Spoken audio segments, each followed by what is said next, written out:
In mathematics, every number has two important things. One is the size of the number, and the other is the direction.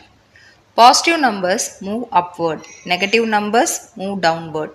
In the previous lesson, we learned addition and subtraction using movement. Now, let us understand something even more powerful: multiplication and division of integers. Multiplication. So, here is the simple rule. If both signs are the same, the answer is positive.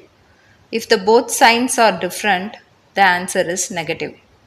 Let us start with a simple example. Positive into positive. Multiplication is nothing but repeated addition. When I say 3 multiplied by 2, it simply means add 2 3 times. This means take 2 steps upward 3 times. So we move up 2 plus 2 plus 2. That gives us 6 steps upward. So the answer is positive 6. Negative into positive. Now let's try negative 3 into 2. This means take 2 steps downward 3 times. So we move down 2 plus 2 plus 2. That gives us 6 steps downward. So the answer is negative 6. Positive into negative. Now let's try 3 multiplied by negative 2. This means we are repeating a downward movement 3 times. So again we go down 2 3 times and we reach negative 6. So the answer is negative 6. Next, negative into negative. Now comes the most interesting part. Negative 3 multiplied by negative 2. Here the first negative tells us to reverse the direction. So instead of going downward, we turn and go upward.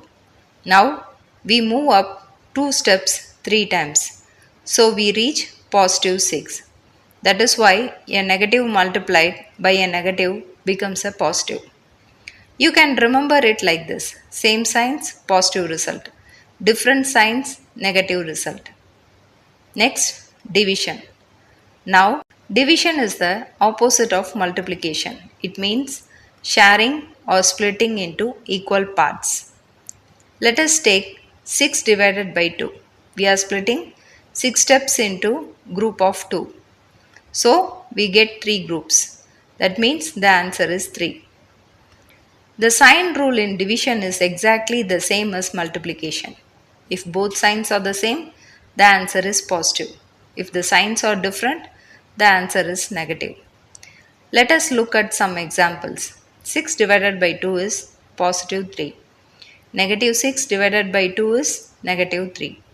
6 divided by negative 2 is negative 3. Negative 6 divided by negative 2 is positive 3. This happens because division is simply the reverse of multiplication. If negative 3 multiplied by 2 gives negative 6, then negative 6 divided by 2 must give negative 3. Imagine you are standing on the staircase. Positive numbers take you upward, negative numbers take you downward. Multiplication is repeating the same movement again and again. Division is breaking that movement into equal parts. So do not try to memorize the rules. Instead, try to understand the movement. Once you understand the direction, mathematics becomes simple and even beautiful. Keep learning and keep exploring.